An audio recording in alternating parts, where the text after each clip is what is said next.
क्या हो गया? क्या सोच रही हो तुम? सबा के बारे में सोच रही हूँ।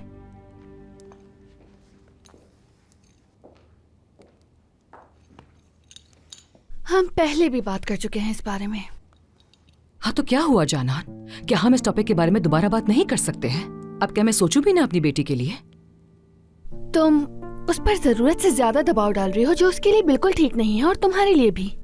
तुम्हें थोड़ा वक्त देना चाहिए उसे। मैं उसके बारे में खुद को सोचने से नहीं रोक पा रही हूँ।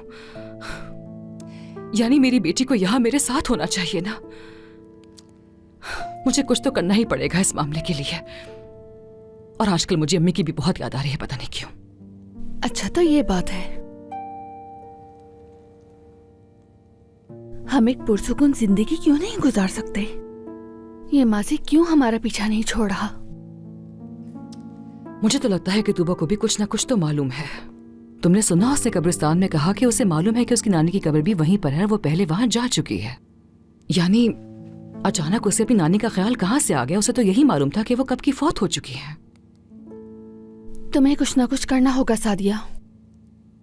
करीम भाई से रिश्ता खत्म होने के बाद तुमने तो जैसे हर चीज से मुंह मोड़ लिया हो। एसोसिएशन जाया करो। मुझे नहीं जाना है एसोसिएशन। वहां के लोग मेरे पीठ पीछे मेरे बारे में बातें करते हैं, मुझे बेबसी से देखते हैं।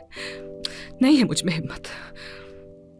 मैं चाहती हूँ तुम काम करो कोई, ताकि तुम्हारा दिमाग इन बातों से हटके कहीं और लगे।